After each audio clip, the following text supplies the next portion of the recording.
Halo, selamat siang. Perkenalkan, nama saya Sofi Novalia Hutagaol dengan NPM 22141091 kelas 5 MD.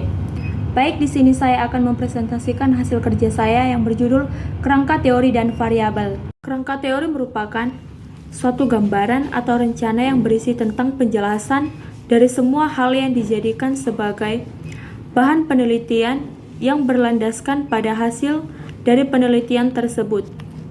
Fungsi utama kerangka teori 1. Untuk menetapkan suatu ketentuan. Fungsi ini adalah untuk menentukan istilah-istilah yang paling berhubungan dengan penelitian yang sedang dilakukan. Yang kedua, mempersatukan bagian-bagian penelitian. Yang ketiga, menggambarkan latar belakang. Ini berfungsi untuk memberikan inti-inti dari karya ilmiah seorang penulis. Yang keempat, sebagai pembatas penelitian. Yang kelima, memberi informasi kepada pembaca mengenai metode yang digunakan. Metode ini digunakan oleh penulis dalam menyusun karya ilmiah tersebut dan metode yang penulis lakukan dalam meneliti serta mencari informasi yang dibutuhkan dalam karya ilmiah tersebut. Yang keenam, memberikan arti pengertian dan makna dari semua kata kunci yang ada dalam karya ilmiah tersebut. Yang ketujuh, menjabarkan opini serta hipotesis yang ada pada karya ilmiah tersebut. Yang kedelapan, menjadi landasan dari konsep serta menjadi pendorong penulis untuk lebih mudah dan menginterpretasikan hasil penelitiannya untuk memperluas pengetahuan umum daripada pembaca. Yang kesembilan, sebagai sumber pengetahuan mengenai variabel-variabel yang tersedia dalam karya ilmiah tersebut. Yang kesepuluh, sebagai pedoman untuk petunjuk saat membicarakan hasil penelitian suatu karya ilmiah. Manfaat kerangka teori. Pertama, proses membangun sebuah kerangka teori. Yang kedua, memperkenalkan definisi konsep atau variabel dalam model.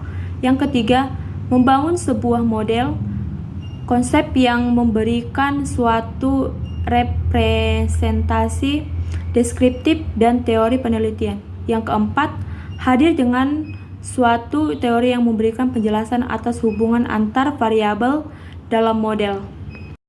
Cara membuat kerangka teori yang tepat. 1. Tentukan detail variabel.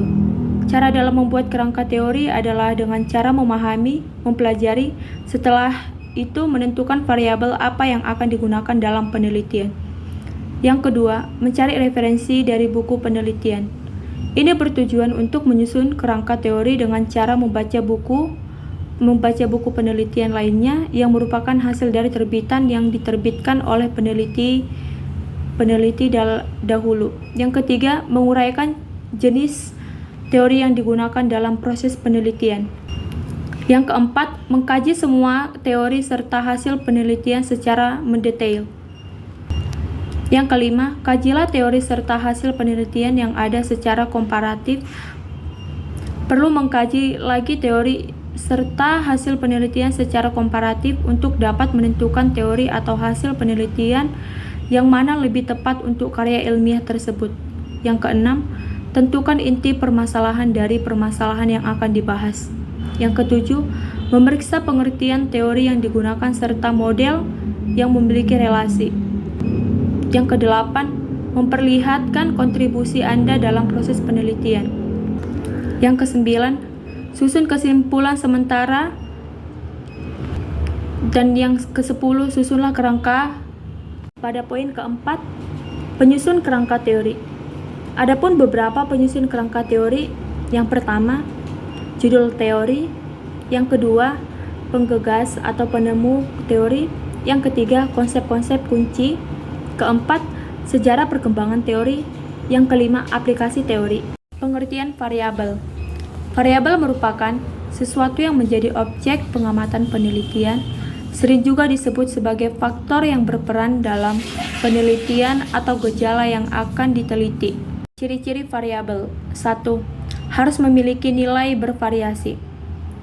Karena variabel menjadi pembeda antara objek yang satu dengan yang lainnya, maka variabel harus memiliki nilai variasi terhadap individu, organisasi, atau objek yang akan diteliti. 2. pembeda antar satu objek dengan objek lainnya. Ketiga, harus dapat diukur.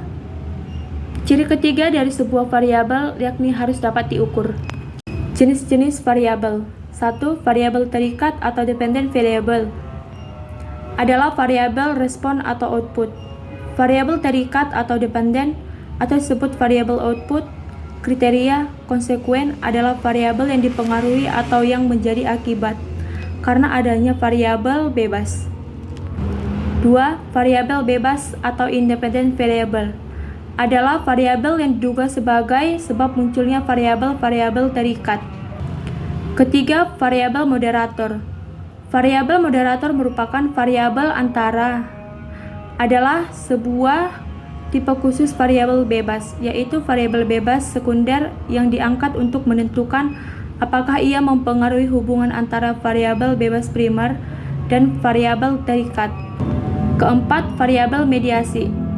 Uraian tentang variabel di depan merupakan variabel-variabel yang konkret atau nyata. Baik, di sini saya akan menjelaskan juga contoh dari variabel terikat dan variabel bebas. Motivasi kerja sebagai variabel independen, prestasi mahasiswa sebagai variabel dependen. Metode yang mengajar memiliki pengaruh positif terhadap prestasi mahasiswa. Dengan adanya metode mengajar yang efektif dapat meningkatkan permasalahan dan motivasi mahasiswa, memfasilitasi pembelajaran aktif, serta menciptakan lingkungan yang belajar positif. Ini dapat berkontribusi pada peningkatan prestasi mahasiswa karena memfasilitasi pemahaman konsep pada perkembangan keterampilan kritis dan meningkatkan retensi informasi. Contoh variabel moderator. Motivasi kerja atau variabel independen kita buat sebagai X. Produktivitas kerja atau variabel dependen kita buat sebagai Y, dan kepemimpinan sebagai variabel moderator kita buat sebagai Z. Motivasi kerja atau X berpengaruh terhadap produktivitas kerja atau Y. Motivasi kerja memiliki pengaruh yang positif terhadap produktivitas kerja. Dengan adanya motivasi kerja, seseorang bisa lebih semangat bekerja, lebih fokus pada tujuan yang akan dicapai. Motivasi kerja dapat meningkatkan kualitas kerja, kreativitas, dan rasa tanggung jawab.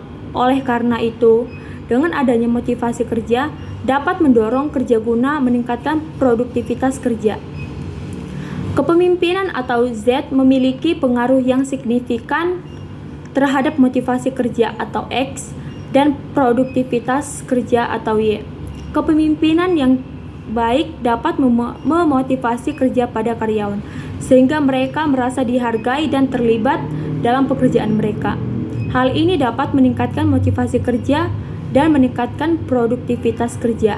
Namun sebaliknya, kepemimpinan yang buruk tidak efektif dapat menghambat motivasi dan produktivitas karyawan. Oleh karena itu, penting bagi pemimpin untuk memahami peran mereka dalam mempengaruhi motivasi dan produktivitas kerja anggota tim mereka. Dan yang terakhir adalah cara menentukan variabel. Yang pertama, tentukan masalah utama peneliti. Sebuah penelitian dilakukan untuk mengungkapkan suatu permasalahan maupun fenomena. Yang kedua, tentukan faktor permasalahan. Setelah masalah yang akan diangkat dalam penelitian ditemukan, langkah selanjutnya mengidentifikasi faktor permasalahan dan dampak yang ditimbulkan.